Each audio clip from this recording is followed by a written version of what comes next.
micro, je ne sais pas si vous m'entendez. Voilà, tout à fait. Bonjour, docteur. Bonjour Eric. Bonjour, bonjour Voilà. Claude. Bien. Oui, Eric, bonjour.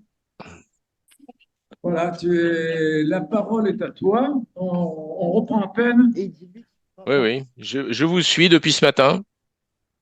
Ah, tu le suis depuis ce matin? Ah Oh, oui, bien sûr. bon, ça va, on n'a pas trop dit de bêtises. Je vais vous le dire maintenant. Ah bon? Est-ce que je peux avoir de quoi partager mon écran? Alors, je l'ai a priori. Donc, on va faire ça. Je Partager. t'ai nommé co-hôte. Donc, vous Oui, avez le oui. partage d'écran. Voilà. Est-ce que c'est bon chez vous? C'est bon, c'est Oh, bon. formidable. Est-ce que tout le monde m'entend? Parce que j'ai vu qu'il y avait quelques problèmes de son ce matin. Vous entendez, non? Plus fort, plus fort. Non, Alors, je peux pas être plus fort, tu vois, j'ai mis mon micro casque exprès. Je pense que c'est chez vous que oui, il y c'est bon. a un problème. Moi, je peux pas mettre plus fort mon son parce Oh, que non, je parle déjà dans le micro. trop fort. Je pense que c'est vous qui avez une connexion sur sur les enceintes qui n'est pas optimale. Après, je peux vous appeler en même temps, hein, si vous préférez. Tu veux que je t'appelle, Claude? Voilà, ça va là. C'est C'est bon, bon? c'est bon. Très bien. Tu peux y Donc, aller. vous m'entendez, vous me voyez à peu près, vous voyez mon diaporama? Oui, on le voit. Annie, c'est bon? Oui, oui. Ok. Bon, ben d'abord, je veux vous remercier de cette invitation. Je suis sincèrement désolé de ne pas pouvoir être présent en vrai, comme on dit, en présentiel, parce que j'avoue que cette semaine, j'avais des choses à peu près tous les soirs.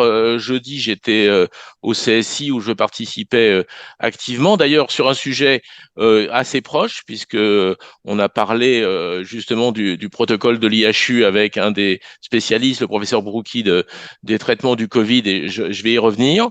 Et puis voilà, hier soir encore, j'avais une réunion de travail qui s'est terminée après minuit, donc c'était vraiment impossible d'être avec vous à Toulon aujourd'hui.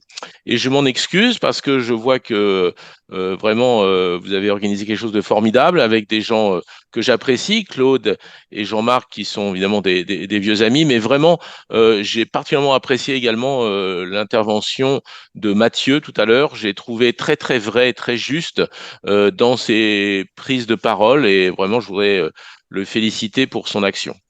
Tout est bon pour le son, vous m'entendez suffisamment bien? Oui, parfait. Génial.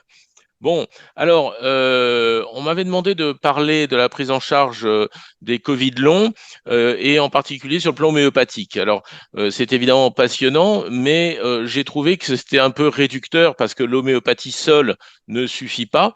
On en a eu un petit aperçu ce matin avec les interventions, donc j'ai préféré modifier et faire une petite état des lieux de la prise en charge que j'appelle intégrative, hein, dans la notion de médecine intégrative du Covid long. J'ai 30 à 45 minutes, c'est ça, Annie?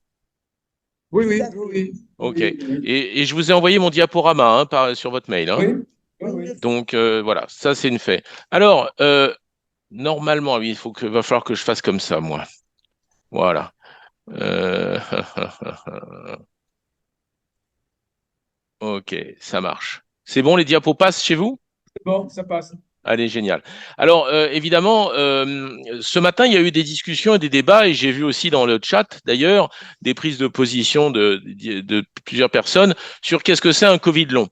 Et évidemment, on va se rendre compte qu'il n'y a pas qu'un seul Covid long. Vous l'avez déjà finalement en partie dit, mais certains pensent qu'il y a une seule cause, et il y a évidemment plusieurs causes à ce qu'on appelle le Covid long, qui est un grand sac.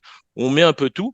Mais vous avez parfaitement rappelé que finalement tout ça est lié à la spike, qu'elle soit virale ou vaccinale. Et je crois que ça, c'est l'élément central qui va nous retenir. Et l'intervention de Jean-Marc en particulier, que je connais bien, et tout son travail autour des effets de la spike est absolument passionnant.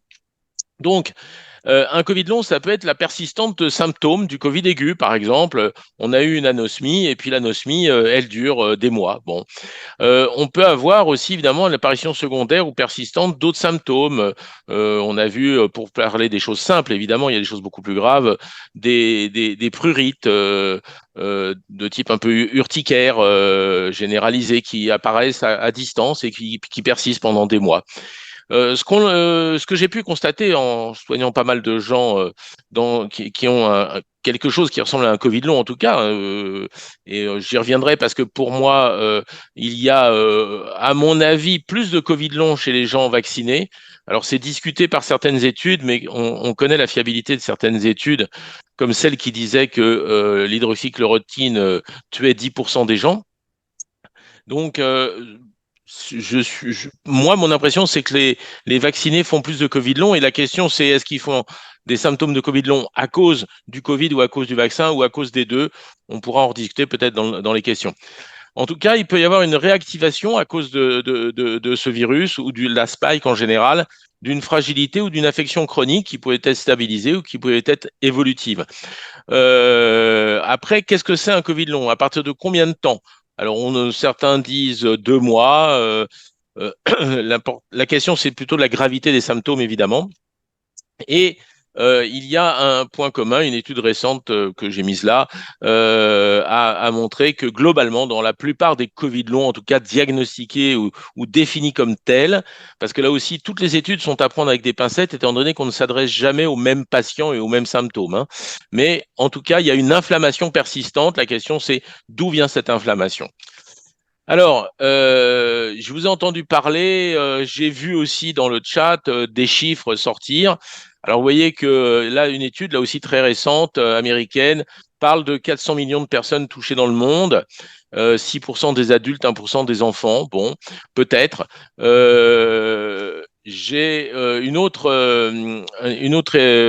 étude, entre guillemets, d'ailleurs, c'est pas une vraie étude, l'OMS qui parle de 775 millions de cas de Covid sous sa forme longue dans le monde. Tout à l'heure, j'ai vu parler et passer 2 milliards. Enfin bon, je crois que ces chiffres ne veulent pas dire grand-chose parce que si on compte dans les Covid longs la moindre anosmie qui persiste un peu, c'est négliger évidemment les cas graves dont on a parlé tout à l'heure avec Mathieu en particulier. Je crois aussi que il y a une bagarre des chiffres en fonction des camps, hein. Il y a des gens qui vont vouloir que le Covid long soit très grave parce que et soit très fréquent parce que ça fera vendre plus de vaccins parce que ce sont les mêmes. L'OMS donne des chiffres très élevés, mais en même temps dit oui, mais grâce aux vaccins, les gens font moins de Covid long. Donc vaccinez-vous, vous voyez, parce que sinon beaucoup de gens ont des Covid longs. Donc il faut être très très prudent sur tous ces chiffres et en même temps, il faut réussir à reconnaître le Covid long comme une vraie maladie et que les patients soient reconnus dans leur pathologie. Euh, Malheureusement, très souvent, ils ne le sont pas. On l'a vu avec ce qu'elle nous a dit Mathieu, entre autres. Et malheureusement, surtout, on n'incrimine jamais le vaccin. C'est ça qui est le plus ennuyeux. Bon, donc ici, ça c'est une dernière étude aussi dans le New England. Je voulais montrer parce que justement, elle parle de ça. On montre qu'il y a beaucoup plus de Covid long avec le premier virus, le variant initial. Il y en avait 10,4 d'après cette étude, puis 9,5 avec le Delta, et puis 7,7 avec l'Omicron. Mais dans cette même étude, ils essaient de nous montrer qu'en fait, tout ça, c'est grâce au vaccin, et que plus on a vacciné les gens, moins il y avait de Covid long.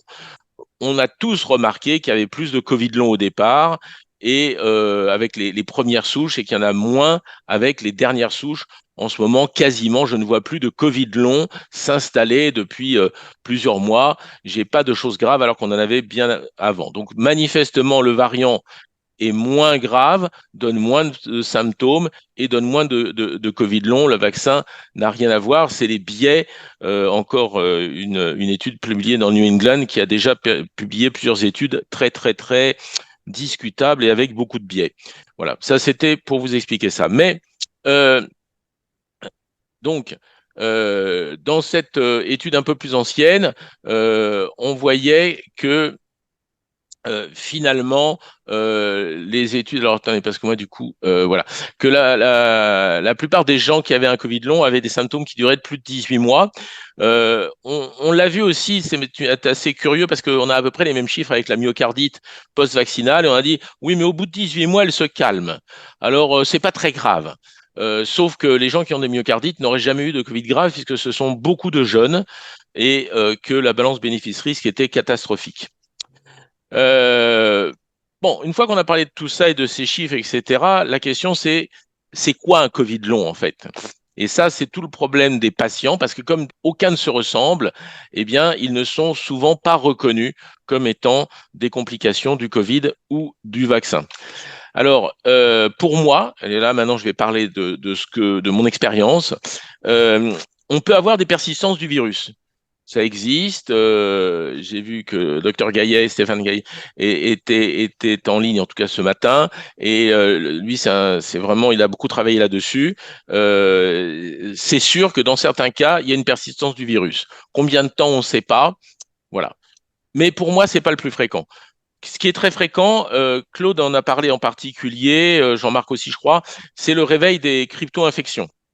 J'y reviendrai parce que c'est, à mon avis, vraiment l'élément essentiel, d'ailleurs qui est reconnu par un certain nombre de spécialistes, entre guillemets, officiels, en particulier avec le réveil d'un Epstein-Barr virus.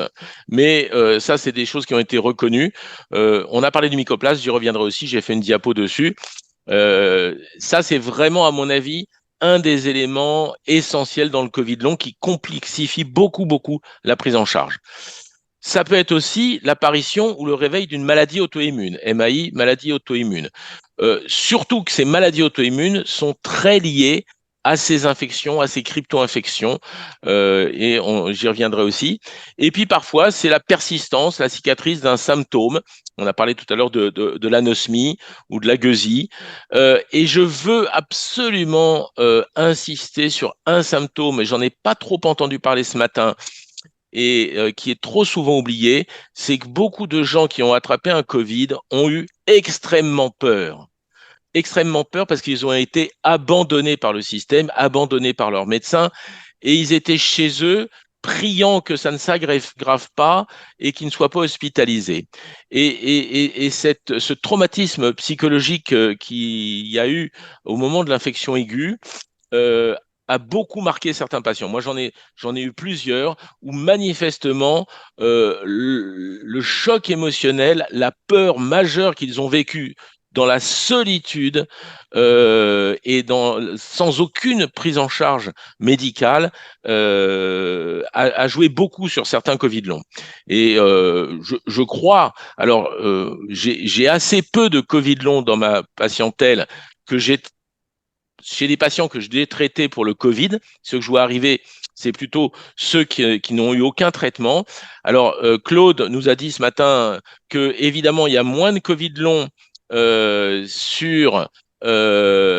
y a, tiens, bizarre, pourquoi? Il y a des traits sur mon diaporama qui s'affichent.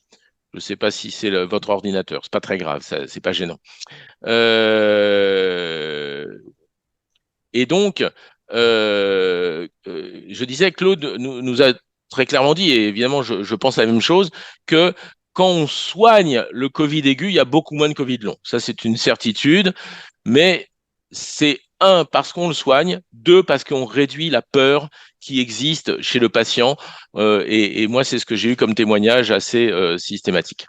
Bien, alors, est-ce qu'on a parfois une persistance du virus? Oui, certainement. À quelle fréquence, je ne sais pas, mais c'est, à mon sens, pas le plus fréquent. C'est plutôt vrai pour des Covid longs qui vont durer quelques mois.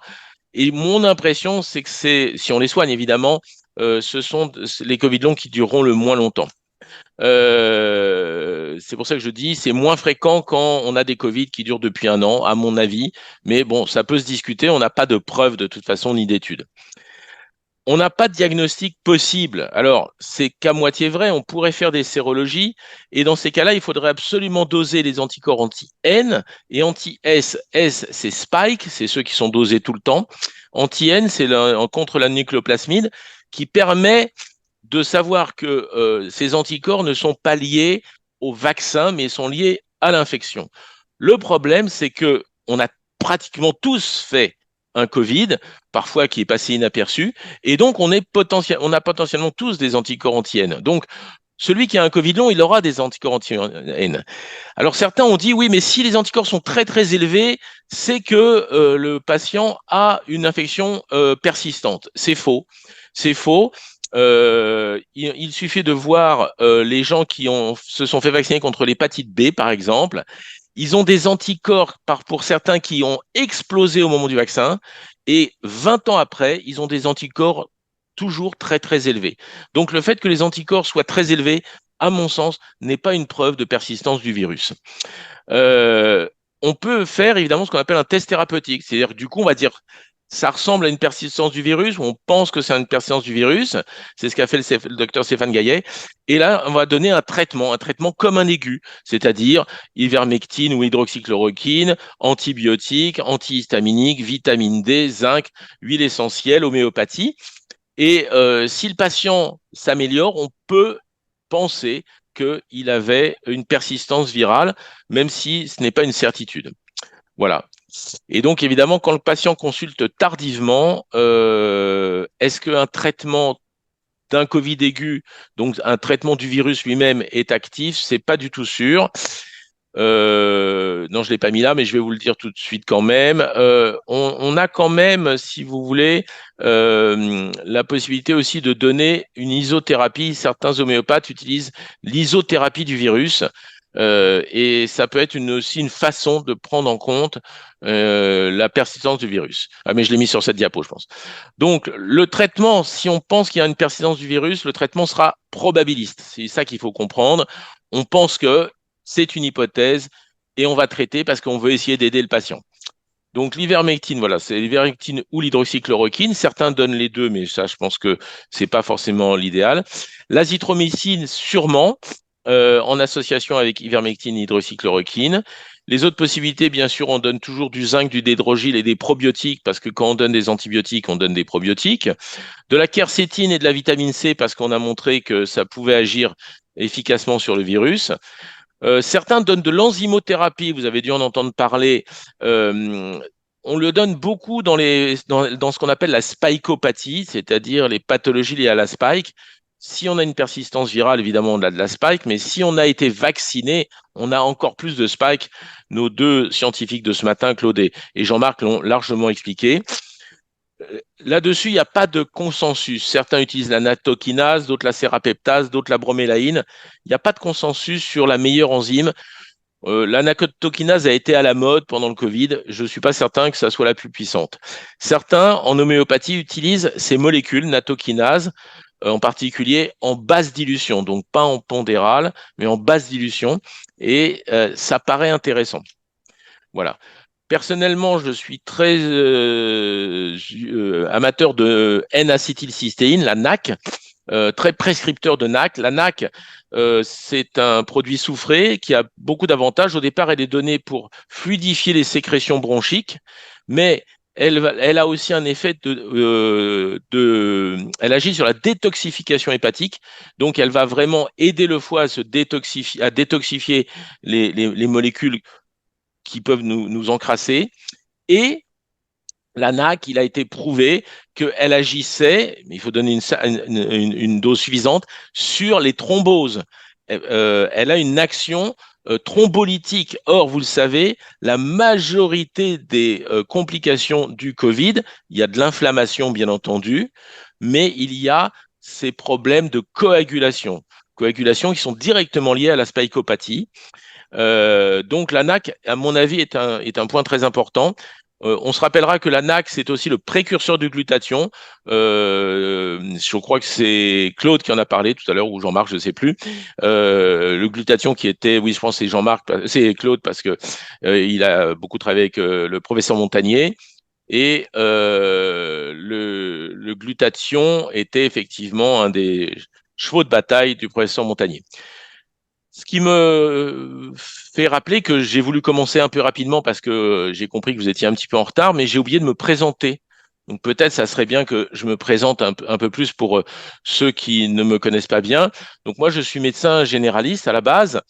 Il se trouve que j'ai eu deux rencontres extraordinaires dans ma vie qui ont été des chances. La première, c'était avec justement le professeur Montagnier. Ça faisait 15 ans que je travaillais avec lui dans le groupe Chronimed, le groupe de recherche Chronimed, où on a beaucoup travaillé sur les infections chroniques. Alors, je ne vais pas y revenir parce que Claude en a parlé aussi, puisqu'il connaît bien ce groupe. On a beaucoup travaillé sur la maladie de Lyme et parce que dans les infections chroniques, il y a la maladie de Lyme. Et donc, ça m'a permis de rencontrer le professeur Perron, que je connais aussi, est devenu un ami depuis plus de 15 ans.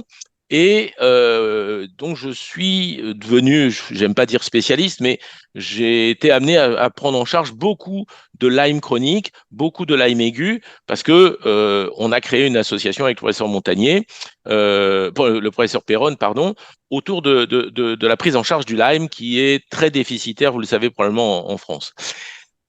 Or, il se trouve que un des traitements de la prise en charge du Lyme chronique, c'est l'association hydroxychloroquine-azithromycine.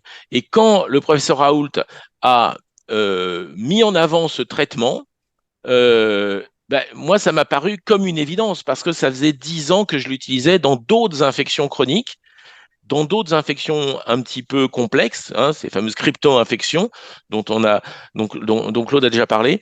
Et du coup, le traitement me paraissait évident. Et je savais qu'il était sans aucun effet secondaire, parce qu'on l'a donné à des centaines de personnes. De toute façon, on sait que l'hydroxychloroquine, qui a été prescrite à des millions de personnes depuis 40 ans, n'a strictement aucun effet secondaire. Donc, c'est comme ça que je suis rentré un petit peu dans le Covid, parce que j'ai été très, très choqué qu'on interdise l'utilisation de l'hydroxychloroquine. J'ai été très choqué qu'on empêche les patients de consulter. Pour moi, c'était une hérésie qu'on ne soigne pas toutes ces personnes malades. Voilà, et c'est comme ça que je me suis engagé avec Claude, puisqu'on a été ensemble dès le départ dans la coordination Santé Libre avec Martine Vonner en particulier et Violaine Guérin. On a comme ça écrit ensemble le traitement ambulatoire précoce pour traiter les Covid aigus, bien sûr. Et puis ensuite, à partir de ce groupe, on a créé le Conseil scientifique indépendant. Je pense que beaucoup connaissent, avec en particulier Louis Fouché, mais bien d'autres. Et Jean-Marc Sabatier est un de nos intervenants réguliers. Bon, voilà, ça c'est le petit aparté pour vous rappeler un petit peu qui j'étais rapidement et ce que je faisais ici. Donc, j'ai évidemment soigné comme d'autres beaucoup, beaucoup de patients Covid aigus. J'en suis à plus de 1500 malades prouvés. Alors, pour revenir sur notre prise en charge du virus persistant, qui est finalement proche de la prise en charge de l'infection aiguë, on a aussi l'homéopathie, comme je vous le disais, avec des remèdes spécifiques, je ne vous les ai pas mis là, et puis l'isothérapie du virus que certains homéopathes utilisent. Voilà. On a bien sûr l'aromathérapie qui peut nous aider beaucoup. On l'utilise vraiment régulièrement. L'aromathérapie, entre autres, Avinsara, laurier, niaouli, ont des actions antivirales très puissantes. Et une molécule que certains ont mis en avant, la NADH, qui a une action sur la fatigue. Or, vous savez, la fatigue, c'est vraiment le symptôme le plus difficile à traiter dans le Covid. Le problème de la NADH, c'est que c'est assez cher. Évidemment, tout ça n'est pas remboursé, donc à un moment donné, on ne peut pas tout faire. Voilà, je reviendrai sur la diététique juste à la fin. Je voulais pas vous la mettre celle-là parce qu'elle est très compliquée. J'ai oublié de la supprimer. Vous l'aurez, mais c'est vraiment une diapo que j'avais faite pour une conférence pour des médecins homéopathes. Bon, voilà, vous l'aurez dans le résumé, mais je vais pas la détailler parce que sincèrement, c'est vraiment des histoires de spécialistes. On viendra en particulier, je reviendrai sur la micro-immunothérapie un petit peu plus tard, qui nous donne des résultats très intéressants dans les Covid longs. Alors, ça, c'était la persistance du virus. ça demande une prise en charge, vous voyez, très globale. On ne peut pas s'arrêter à l'homéopathie. Mais le plus fréquent, ce sont les crypto-infections. J'essaie de regarder en même temps l'heure parce que, comme je suis bavard, n'hésite pas, Claude, à me dire hein, si je dépasse le temps. Donc, en tout cas, je vais aller vite sur la généralité, puisque Claude en a largement parlé, et Jean-Marc en a parlé aussi un peu. Donc, c'est très fréquent, le réveil d'une crypto-infection, parce que c'est fréquent si on les cherche, c'est comme tout, hein, c'est comme les effets secondaires du vaccin, hein, c'est fréquent si on les cherche et qu'on les admet. D'ailleurs, on a eu, Claude en a parlé largement du mycoplasme pneumoniae, on a eu une grosse épidémie de mycoplasme, c'était l'hiver dernier, je crois, euh, totalement inhabituel. Totalement. Et puis tout le monde s'en fiche, quoi. Personne ne fait le lien avec le fait qu'on a beaucoup de Covid long, beaucoup de pathologies post-vaccinales, des chutes immunitaires. Ce vaccin, avec la spike qu'on fabrique en grande quantité, qui vient perturber notre système immunitaire.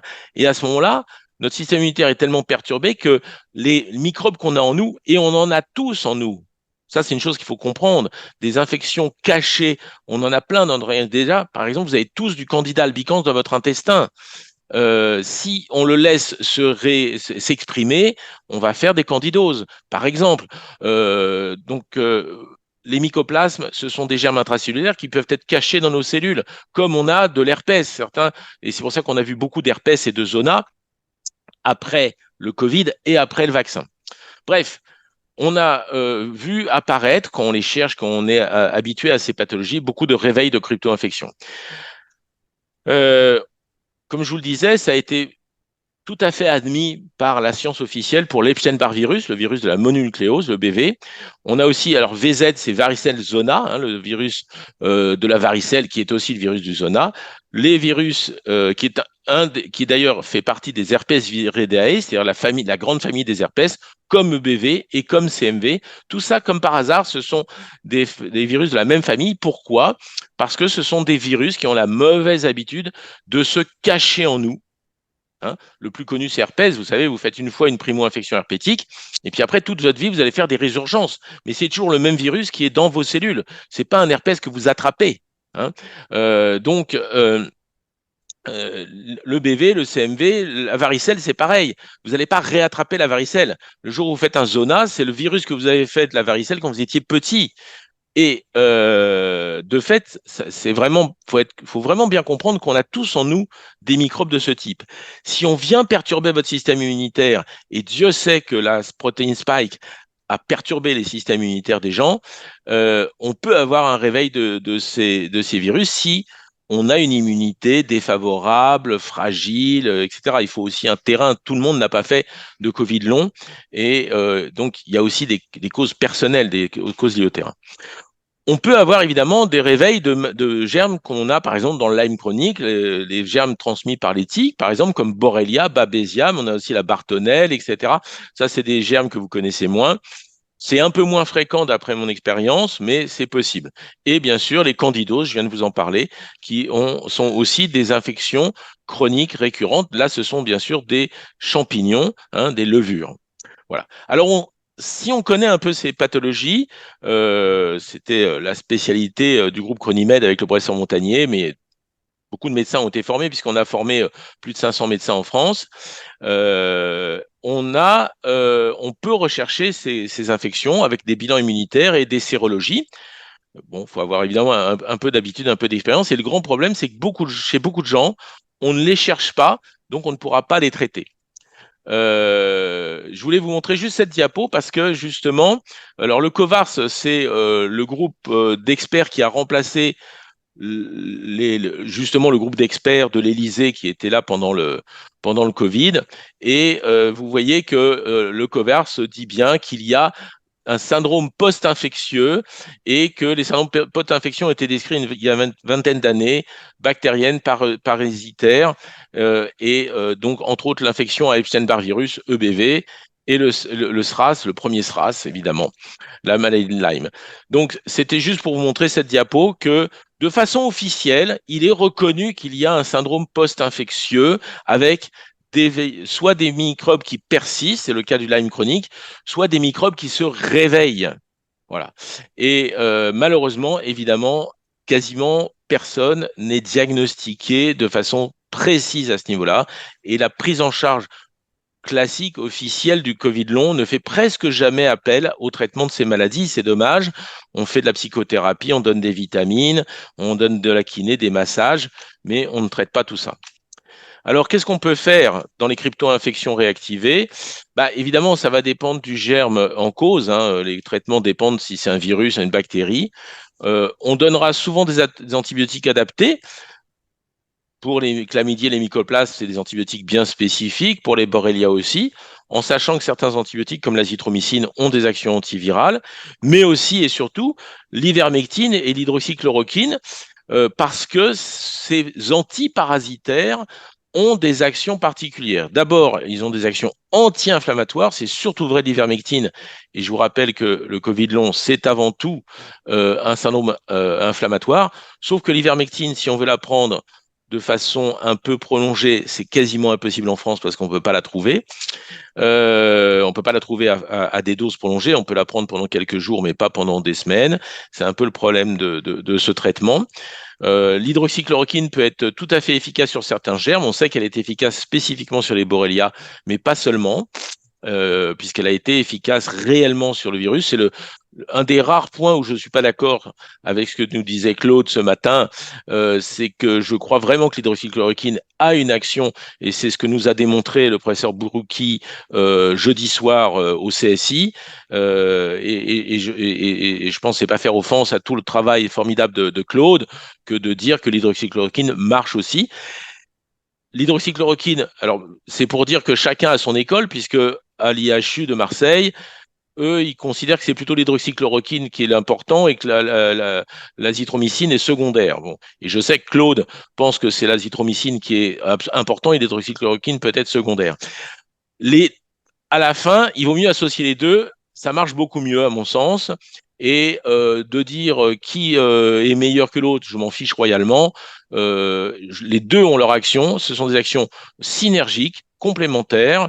L'hydroxychloroquine joue sur le Covid, agit sur le Covid, c'est une certitude. Il y a suffisamment d'études pour le penser. L'azithromycine aussi, et on le voit bien.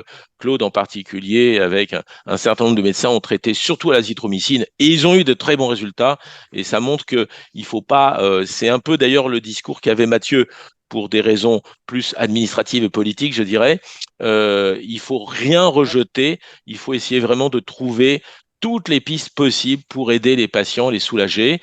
Et je crois vraiment que l'association hydroxychloroquine-azithromycine était une très bonne association dès le départ.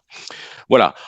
Pour ceux qui qui ne voudront pas prendre d'antibiotiques, on peut utiliser l'aromathérapie. Pour ceux qui ne trouveront pas d'ivermectine ou d'hydroxychloroquine parce que c'est compliqué, on peut utiliser l'aromathérapie antivirale parce que les huiles essentielles sont vraiment des très très grands anti-infectieux. Beaucoup ont proposé, alors j'ai mis un point d'interrogation, mais je devrais l'enlever en fait, parce que on a beaucoup proposé propolis et nigel, et je crois que la nigel en particulier est un traitement, en tout cas un complément alimentaire particulièrement intéressant dans ces Covid longs. La nigel a une action anti-allergique, elle a des propriétés anti-asthmatiques et elle a des propriétés anti-infectieuses. Par contre, il faut en prendre une certaine quantité. J'ai mon confrère et ami Jean-Roch Gonnet qui est devenu un spécialiste, qui traite beaucoup de Covid long et qui lui donne des cuillères, et moi aussi d'ailleurs maintenant depuis, des cuillères à soupe d'huile de nigel. On peut en trouver assez facilement et pas trop cher. Regardez, si ça vous intéresse, je pourrais vous donner des liens plus tard. La propolis est un grand anti-infectieux aussi, donc elle peut nous aider également. D'autres ont utilisé l'armoise. L'armoise, c'est aussi un antiparasitaire, comme l'ivermectine, comme l'hydroxychloroquine. Et on a vu en Afrique beaucoup de médecins traiter le Covid avec l'armoise, Artemisia annua, soit en tisane, soit en teinture mère. La teinture mère paraît spécialement intéressante, je trouve. Et sinon, en gélule, on trouve aussi des gélules d'armoise, mais il faut en prendre suffisamment. Et en homéopathie, on a cette fameuse micro-immunothérapie, c'est-à-dire ce qu'on appelle nous aussi de l'immuno-homéopathie, c'est-à-dire une homéopathie très moderne, très spécifique, qui va agir sur le système immunitaire. Il y a deux grandes marques. Alors là, je vous cite les produits que j'utilise moi le plus souvent parce qu'ils sont plus faciles à trouver et à prescrire et à utiliser. C'est les produits d'un laboratoire qui s'appelle Labolife. Je n'ai aucun conflit d'intérêt. J'ai obligé de le dire au départ. Je n'ai strictement aucun conflit d'intérêt avec aucun des produits des laboratoires. J'en citerai quasiment pas de toute façon. Et donc, aucun conflit d'intérêt d'aucune sorte.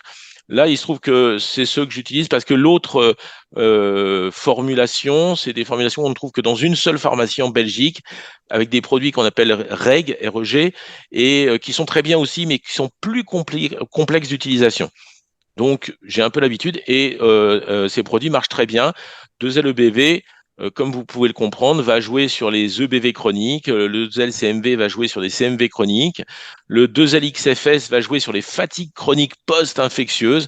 Et pour les patients qui ont des Covid longs avec beaucoup de fatigue, c'est un produit qui peut être efficace. Il ne faut pas le prendre à l'aveugle. Il faut savoir si on est bien dans ce cadre. Il faut faire les bilans pour pouvoir utiliser cette micro-immunothérapie.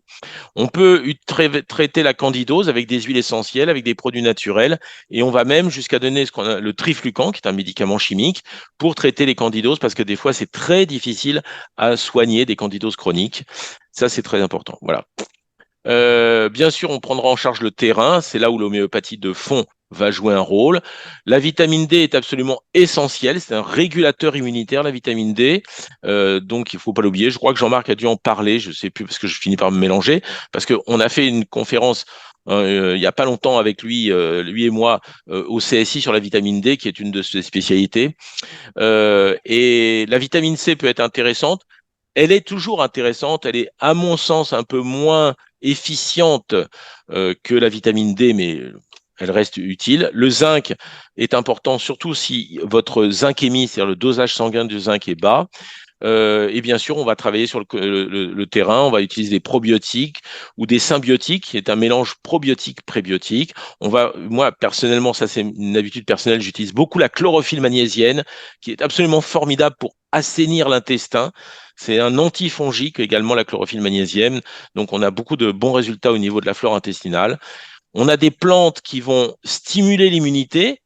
Et là, c'est toute la particularité, c'est est-ce qu'on doit stimuler l'immunité quand on a un Covid long? Chez certaines personnes, oui. Chez certaines personnes, non. Et c'est là où le médecin doit savoir faire le tri.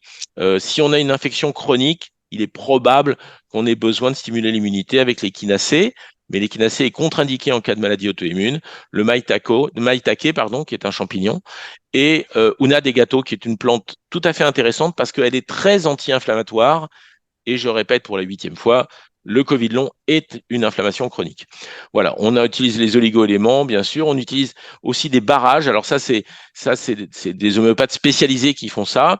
En général, on va dire normalement tous les homéopathes devraient le faire. La levée de barrage, c'est-à-dire on va utiliser des dilutions de médicaments, de vaccins, de microbes, etc., pour agir sur le système immunitaire du patient et l'aider à se débarrasser, on va dire, d'une cicatrice. C'est ça, ce qu'on appelle, nous, dans notre jargon, la levée de barrage, qui ne veut pas dire grand-chose en médecine traditionnelle, en médecine allopathique, mais voilà, l'idée, c'est de travailler sur des éléments qui ont bloqué le terrain, qui ont créé des cicatrices au niveau de notre système immunitaire et en utilisant ces produits en dilution, en particulier des vaccins en dilution, on arrive à améliorer le terrain des patients qui va donc du coup mieux réagir, mieux se défendre et aller plus tôt vers la guérison. Voilà.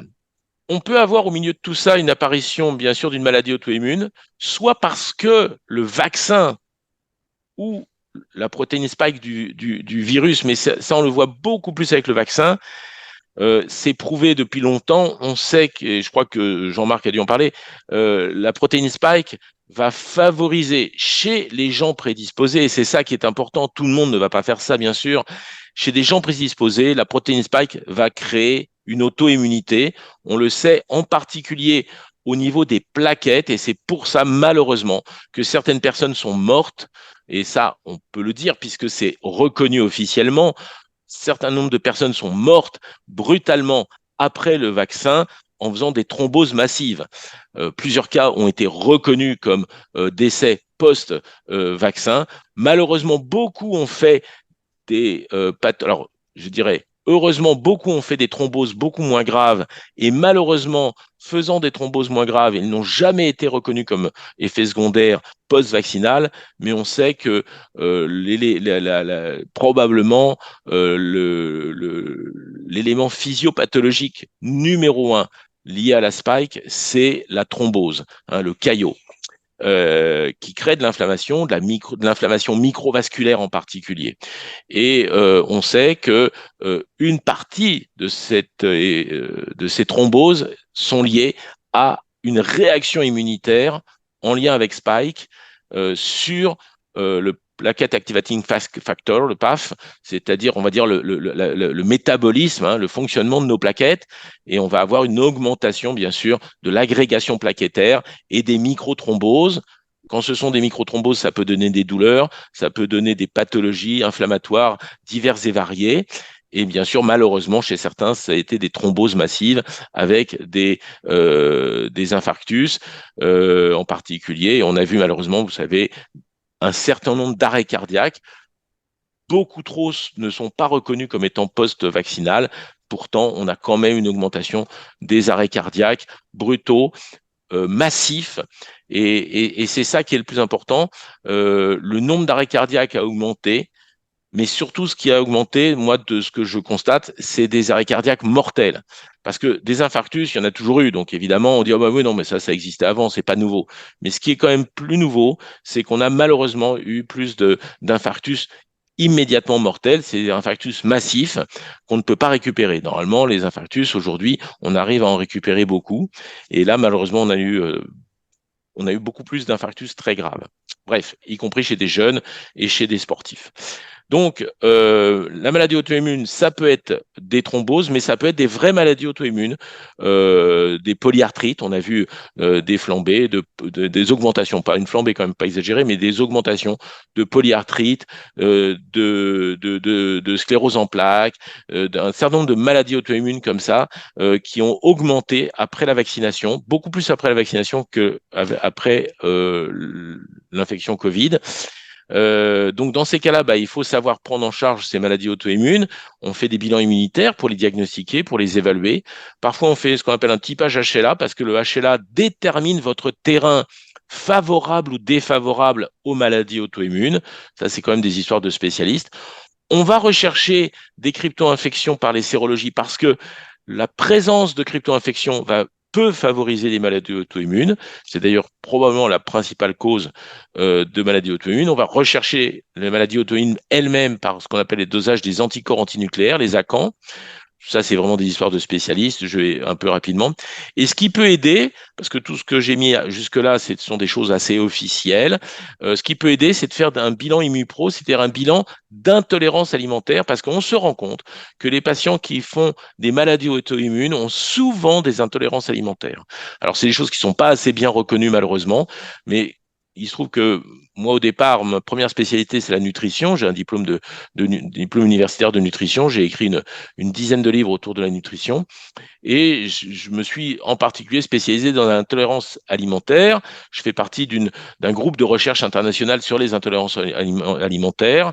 Et c'est un sujet absolument passionnant pour lequel on arrive à avoir parfois des guérisons presque incroyables, presque inattendues, dans des choses parfois pas graves, hein.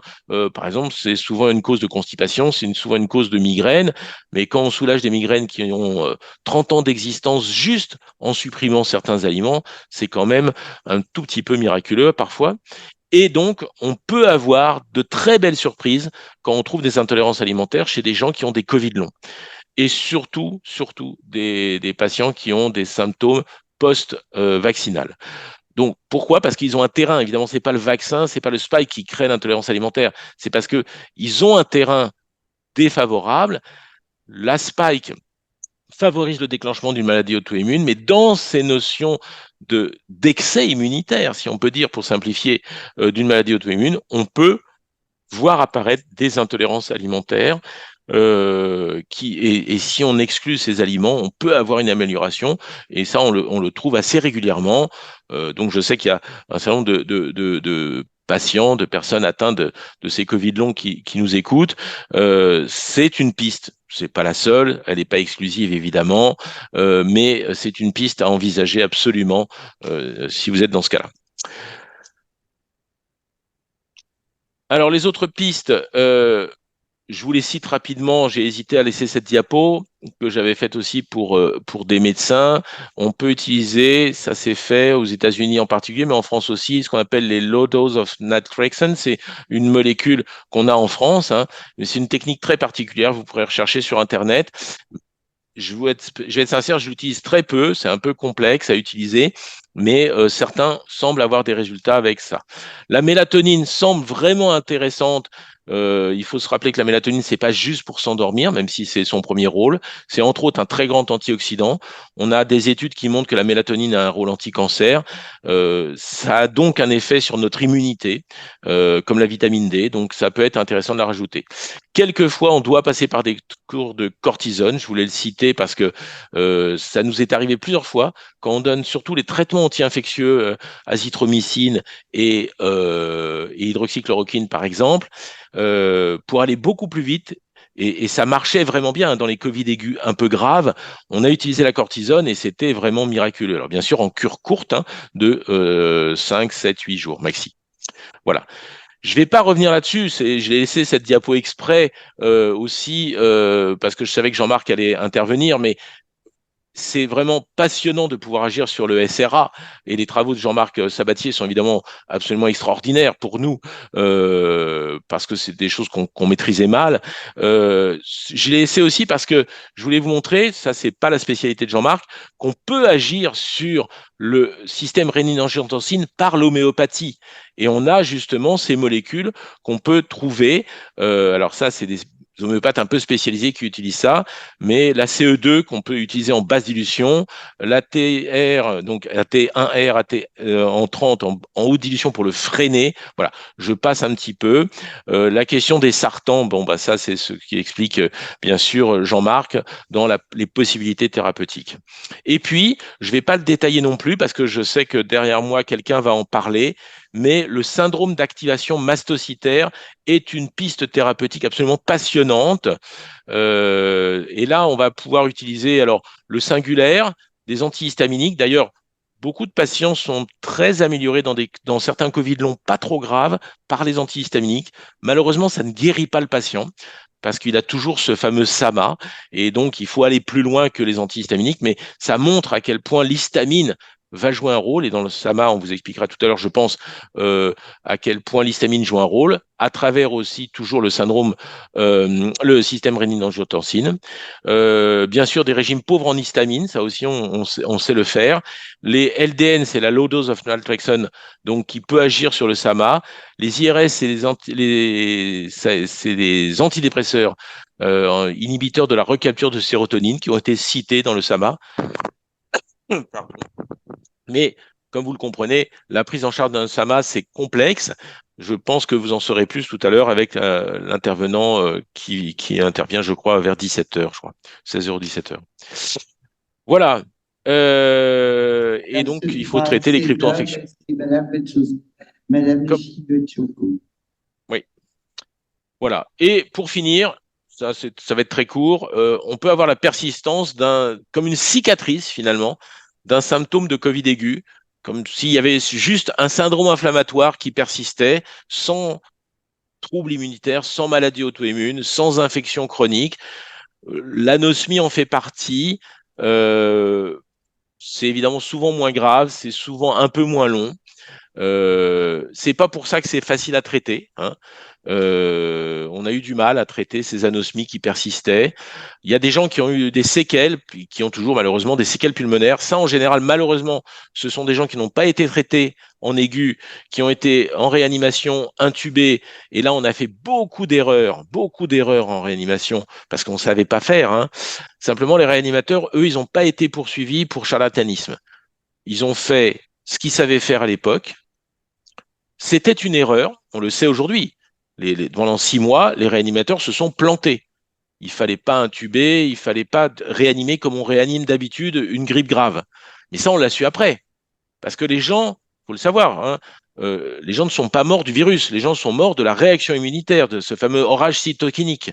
Et donc, il fallait les mettre sous cortisone. Or, on ne met pas sous cortisone une infection virale, normalement. Et donc, pendant 6 mois, on a réanimé comme on faisait avant. Et puis, on s'est rendu compte que 50% des gens mouraient. Alors, on s'est dit, là, on se plante. Donc, on a cherché autre chose. Et là, quand on a cherché autre chose, et quand les réanimateurs se sont mis à faire autre chose, ils l'ont fait en toute illégalité en réalité. Comme nous, on a prescrit d'ivermectine sans avoir d'AMM. Bah, eux, ils ont fait des traitements sans AMM parce que ça n'existait pas. Ils ont inventé, ils ont fait de la médecine de guerre, comme l'a dit le professeur Raoult, et ils l'ont très bien fait. Je ne critique pas les réanimateurs, évidemment. Au départ, ils savaient pas, ils ont fait comme ils avaient l'habitude. Et puis certains, les plus malins, se sont vite rendus compte qu'il fallait faire autrement. Et là, on a commencé à avoir une réanimation qui était beaucoup plus efficace. On est passé de 50% à moins de 20% de décès en réanimation. Bon voilà, et d'ailleurs il y a des services qui se sont mis beaucoup plus tôt que d'autres, et certains services qui étaient dans le cadre non non non c'est hors AMM, c'est hors AMM, on n'a pas le droit, bah, on plié, on tué malheureusement plus de malades que d'autres, mais bon c'est comme ça. Aucun réanimateur n'a jamais été poursuivi pour avoir agi de cette façon, alors que beaucoup de médecins malheureusement sont poursuivis parce qu'ils ont osé prescrire de l'hydroxychloroquine, ce qui est quand même absolument scandaleux. Donc en tout cas, on a des séquelles pulmonaires et ça, c'est pas simple à traiter parce que les poumons, c'est pas un organe qui se répare facilement. Bon, on a des troubles du système nerveux, donc on peut avoir des vraies pathologies du système nerveux et on peut avoir, comme je vous l'ai dit au tout début, des vraies cicatrices émotionnelles et la psychothérapie, le MDR, l'hypnose sont des approches absolument essentielles dans certains Covid longs. Vraiment, vraiment. De fait, on a effectivement des syndromes anxio-dépressifs, etc. On a bien sûr tous les troubles cardiovasculaires en lien avec des microthromboses. Et là, alors souvent, on peut les dépister par des dédimères qui restent un peu élevés chez certains, mais on s'interroge parce que vraiment, on a l'impression qu'il doit y avoir des microthromboses et on les voit pas hein, quand on fait de l'imagerie. Et donc on essaie de les traiter. On a vu déjà qu'on pouvait donner de l'enzymothérapie, qu'on peut donner de la N-acétylcystéine, on peut donner bien sûr des oméga 3, on donne beaucoup d'oméga 3, du magnésium, des antioxydants. Voilà, on a des remèdes en homéopathie pour agir sur les thromboses. Souvent, c'est des remèdes homéopathiques tirés des venins. Vous savez que les venins de serpent créent des thromboses. Et donc, qu'est-ce que font les homéopathes? Ils utilisent ces venins en dilution pour avoir une action antithrombotique. Hein, c'est le principe de l'homéopathie. Voilà, on a aussi des séquelles rénales en lien avec les microthromboses très souvent. Bon, c'est pas toujours simple, encore une fois, parce que quand l'organe a été abîmé, ça peut rester assez longtemps. Et donc, on a aussi un certain nombre de symptômes dermatologiques de type atopique, urticaire, eczéma.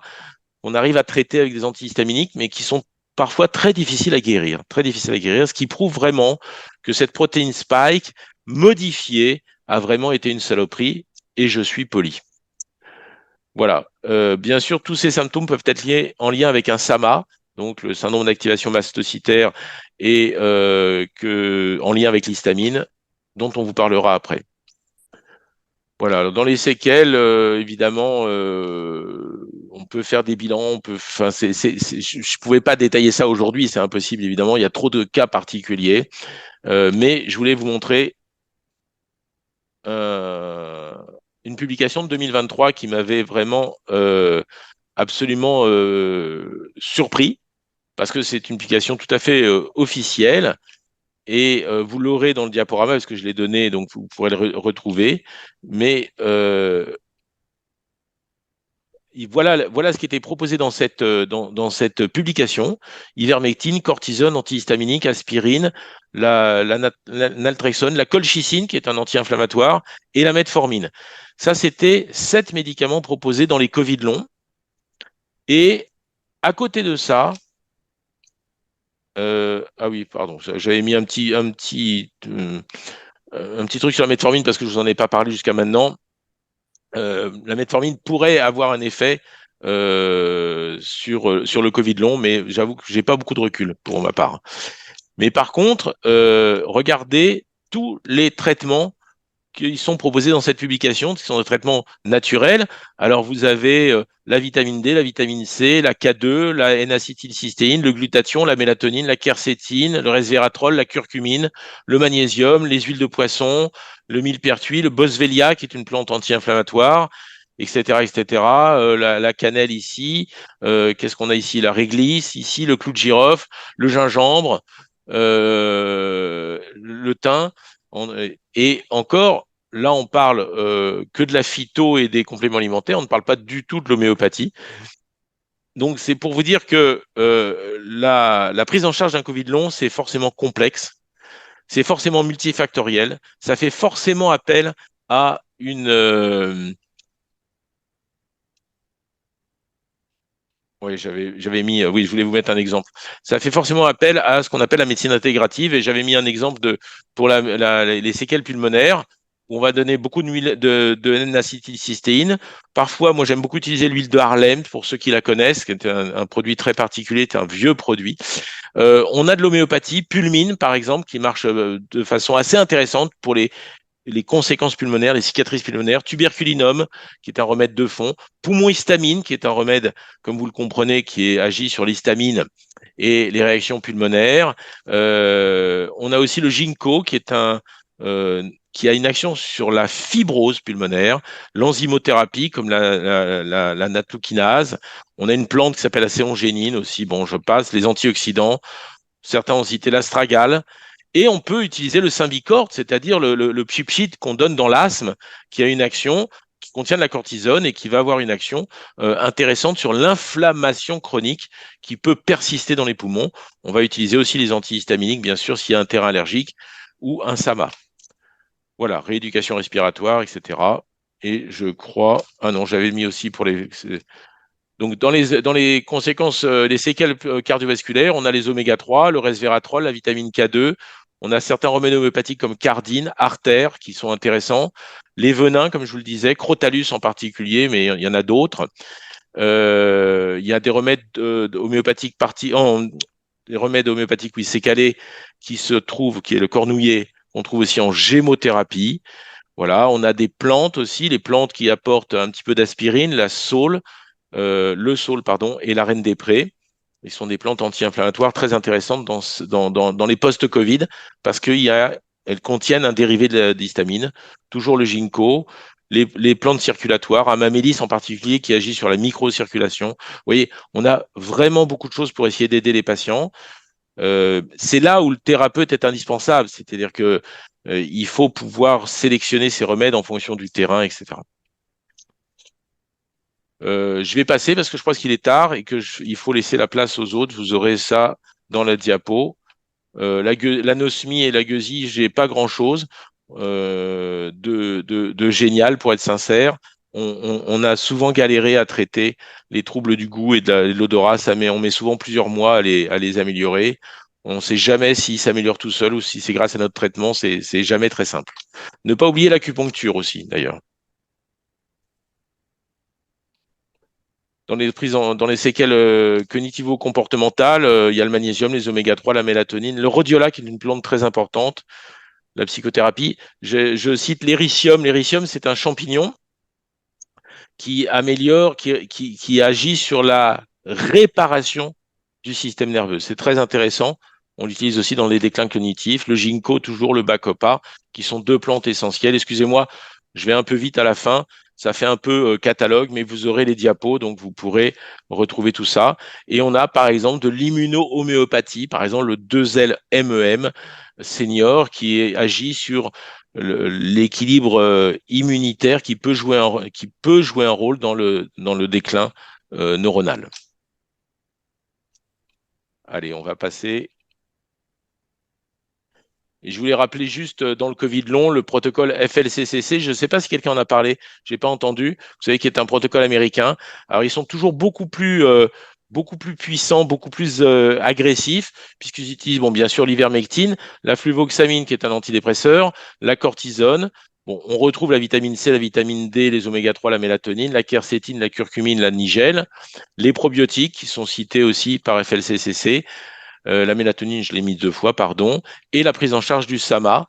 qu'on va vous détailler plus tard, et le LDN, donc le low dose of naltrexone, qui fait partie des protocoles américains. Voilà. C'est ma dernière diapo. Je voulais juste rappeler, parce que je n'étais pas censé parler d'alimentation aujourd'hui, que les jeunes peuvent être très utiles dans la prise en charge des Covid longs, ou même les conséquences du vaccin, mais peut-être là pour le coup plus dans le Covid long. Moi, j'aime beaucoup le jeûne intermittent. Et si les patients sont motivés, on peut envisager des jeûnes longs, donc de 7 jours, souvent dans des centres spécialisés, souvent dans des centres de jeûne et randonnée. Je vous rappelle qu'ils sont agréés. Il faut que ça soit dans un centre agréé. Il ne faut pas que ça soit n'importe où avec n'importe qui quand vous faites des jeûnes longs. On a même l'Académie médicale du jeûne où les jeûnes sont encadrés par des médecins. Donc ne faites jamais des jeûnes longs n'importe où avec n'importe qui. Sinon, le jeûne intermittent est certainement très très intéressant. Voilà, excusez-moi d'avoir été un peu long quand même et je vous remercie de votre attention. C'est nous qui te remercions. Eric.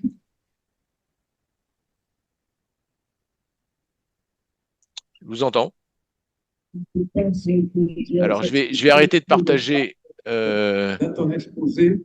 Juste, je vais faire pour reprendre un point, tu as dit qu'on était en désaccord, on n'est pas tout à fait en désaccord sur l'azithromycine ou l'hydroxychloroquine, puisque l'hydroxychloroquine, comme l'azithromycine, sont des zinc ionophores, donc ils potentialisent l'action du zinc sur les virus, donc dans le traitement ambulatoire précoce.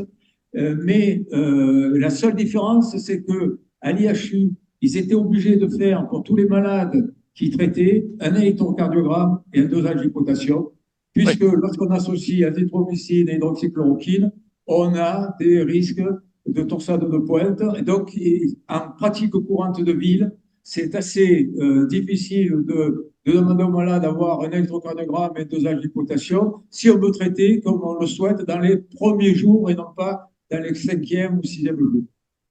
Alors Ça, c'est je le suis premier entièrement point. d'accord avec toi. Donc, on Je est suis. d'accord là-dessus. Oui. Et le deuxième petit point, c'est qu'on a remarqué, beaucoup de cliniciens ont remarqué que lorsqu'ils traitaient avec azithromycine zinc ou avec le traitement de l'IHU, on pouvait alors à ce moment-là, contrairement à ce qui est dit classiquement, utiliser les corticoïdes dès le départ, Oui, dès le oui. début, puisque le corticoïde étant un immunomodulateur et même des fois un immunosuppresseur de certaines molécules, notamment de l'interféron, on risquait, s'il n'y avait pas le traitement ambulatoire précoce, avoir une flambée virale.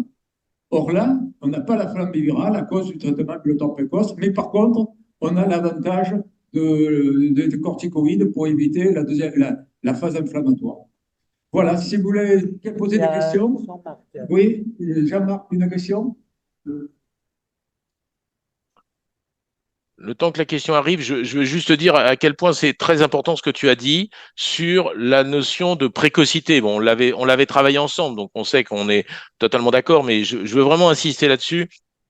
Le traitement doit être précoce, donc pour le Covid aigu. Alors cela dit, maintenant les Covid aigus sont de plus en plus bénins et c'est vrai que ça devient moins ennuyeux, mais c'est sûr que vraiment le Covid le Covid doit bénéficier d'un traitement le plus précoce possible et tous les échecs qui ont été soi-disant démontrés par les études, c'est simplement parce que les traitements ont été faits trop tardivement. Si on attend que le patient arrive à l'hôpital en étant avec des symptômes beaucoup plus graves, c'est pas que c'est trop tard parce qu'on va quand même y arriver, mais c'est quand même trop tard par rapport à l'efficacité. Et juste, je veux rappeler l'importance de la vitamine D.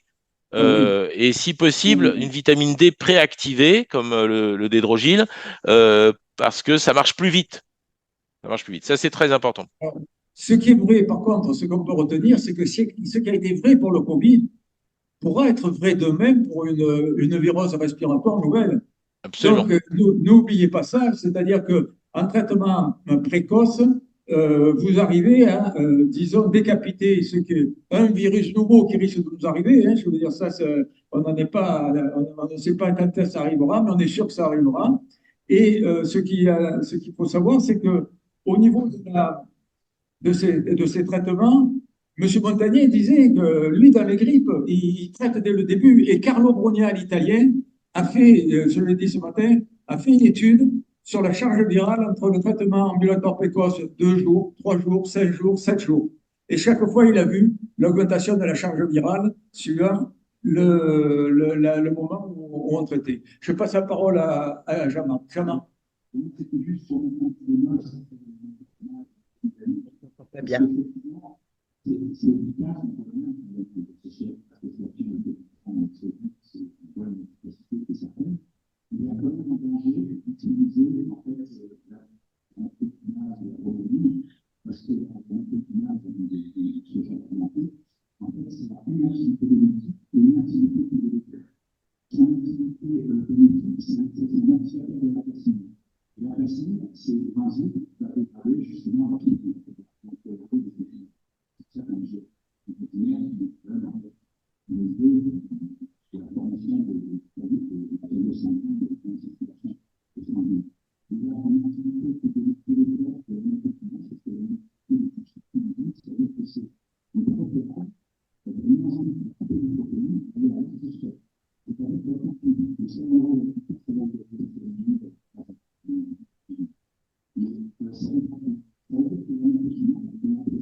Le problème, c'est que là,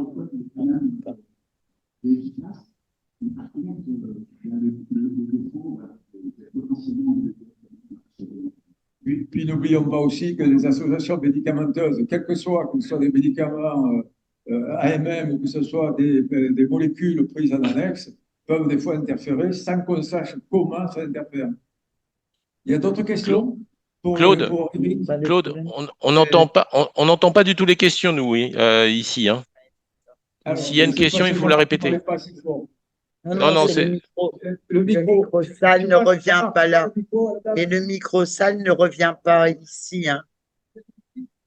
Ouais. Il faut que. Oui, ou à la dame vient ici carrément parce que les autres n'entendent pas. Hein. Non, mais c'est les autres sur l'ordinateur. Ceux qui sont en duplex. Si tu veux, non, mais si tu veux venir là. Non, mais ça viendra. Viens là devant, là. Je vais lui passer le micro, tu vois. J'ai partagé mon écran. Est-ce que vous le voyez? Là. À ce micro-là. Voilà. Annie, j'ai partagé mon écran. Est-ce que vous le voyez? Oui, on le voit. J'ai vu dans le chat que certains n'avaient pas eu le temps de noter, donc du coup, je repasse certaines diapos pendant qu'on parle. Attends une minute. De toute façon, je mettrai le PDF sur le site upgcs.org parce que c'est pareil, j'ai vu dans la salle des personnes qui étaient en train de faire des photos de l'écran, mais elles ne seront pas belles. Vous aurez le PDF sur le site upgcs.org et vous pourrez donc récupérer le PDF que le docteur Menat a mis à notre disposition. Voilà. Donc ça, ce sera et pour les personnes présentes et pour les personnes en différé. Donc, profitez du moment, écoutez, partagez, posez vos questions et toutes les informations, vous les retrouverez en différé. Voilà. Oui, docteur Mathilde, pour demander, vous avez parlé d'un laboratoire en immunothérapie et vous voulez savoir si vous pouvez nous donner. Plus près du micro. Plus près du micro, ils n'ont pas entendu. Non, non, on n'entend pas. Il faut mettre le micro bien près. Ah non, je pense qu'il faut venir là, en fait, ça ne marche pas. Ah ouais. Alors, la personne demande le nom du laboratoire d'immunothérapie. Ça s'appelle LaboLife. Tu peux nous récupérer le micro sale? Voilà. Eh ben, on va remercier le docteur Éric Menat. Alors là, vous devez une question. Mais c'est pareil, ils n'entendront pas là. Il marche, non? Non, non, ça m'a. Le micro, les micros, c'est pour la salle, hein.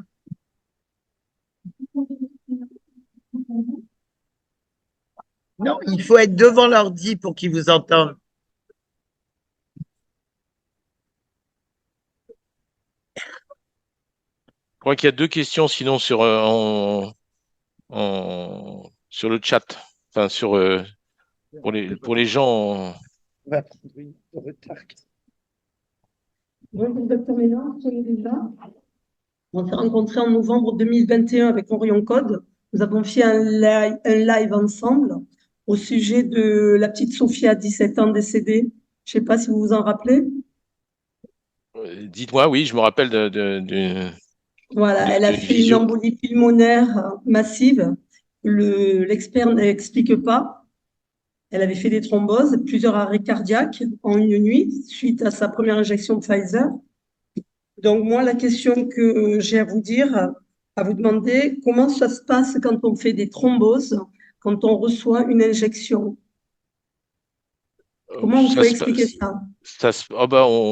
Ça a été démontré de toute façon, mais on le savait même avant le vaccin, on savait que la spike, on a fait plusieurs émissions au CSI à ce sujet avec des spécialistes qui expliquent très bien que la spike déclenche une activation du plaquette activating factor et que c'est comme si on activait vos plaquettes de façon artificielle et vous faites des thromboses. Voilà. Après, on va pas rentrer dans plus de détails, mais voilà, c'est le caillot il est formé par les plaquettes et on sait que la spike peut, chez certaines personnes prédisposées, créer par un mécanisme auto-immun une activation du plaquette activating factor qu'on appelle le PAF et qui va favoriser les caillots. Et là, ça dépend où vous faites le caillot et dans certains cas, malheureusement, c'est mortel. Merci, docteur Ménard.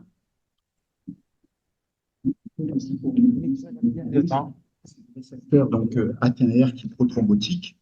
Salut Jean-Marc. C'est assez. Voilà. On se retrouve après la vitamine D.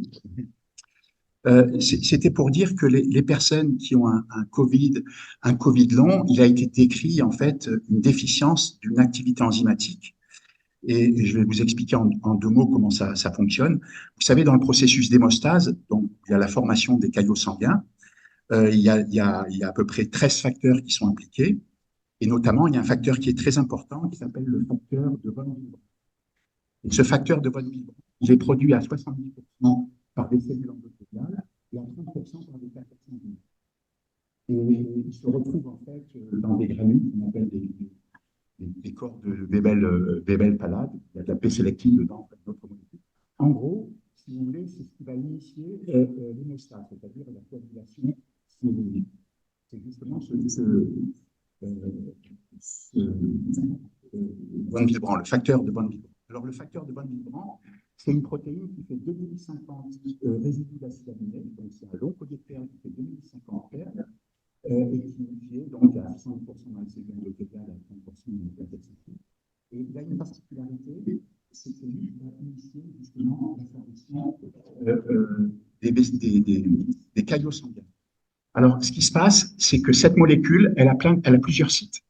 Elle a un premier site où elle va transporter le facteur 8. Et le facteur 8, il est très important parce que le facteur 8, quand il est libéré dans la circulation sanguine, c'est le cofacteur du facteur 9. Le facteur 9 activé, il active le facteur 10 et le facteur 10, il transforme la prothrombine en thrombine. Et du coup, la thrombine, elle va polymériser le fibrinogène pour donner la fibrine qui va s'associer aux plaquettes sanguines pour former des caillots sanguins. Et alors, ce qui se passe, en fait, c'est que dans ce facteur de von Willebrand, dans cette protéine, il y a une zone de fixation du facteur 8, donc qui va veiller à l'intégrité en fait de l'intérieur du système vasculaire, hein, des vaisseaux sanguins. Et il y a un autre site dessus qui est un site de reconnaissance au collagène. Et il y a un autre site qui est un site de reconnaissance à un récepteur qui s'appelle GP1B qu'on trouve sur les plaquettes sanguines. Et il y a un autre site qui est en fait un dimère, un hétérodimère qui contient à la fois un site qui s'appelle GP2B et un autre qui s'appelle GP3A. Alors, le GP2B, il reconnaît le fibrinogène et le GP3A, il reconnaît le facteur de von Willebrand. Et ce qui se passe, c'est que ce facteur de von Willebrand, normalement, il s'associe en dimère. Les extrémités N-terminales se lient entre elles et les extrémités C-terminales se lient entre elles aussi. C'est-à-dire que ça va faire des polymères de dimères. C'est-à-dire que les dimères vont s'assembler entre eux. Et normalement, on a une enzyme qui s'appelle ADAM13 qui vient couper ces polymères. Ça, c'est dans le processus d'hémostase normale. C'est-à-dire que ces polymères, ils sont coupés. Et justement, pour les personnes qui ont des Covid longs très sévères, qui ont des problèmes justement avec des thromboses, cette enzyme, ADAM13, elle est soit inactive, en tout cas, elle n'est pas fonctionnelle. Soit elle n'est pas produite, soit elle est défectueuse. En tout cas, elle ne fait pas le job, c'est-à-dire qu'elle ne coupe pas les multimères du facteur de von Willebrand. Et du coup, comme elle ne coupe pas ces multimères du facteur de von Willebrand, il va y avoir des sites de formation de caillots sanguins partout dans la circulation sanguine et ça forme un purpura thrombotique thrombocytopénique.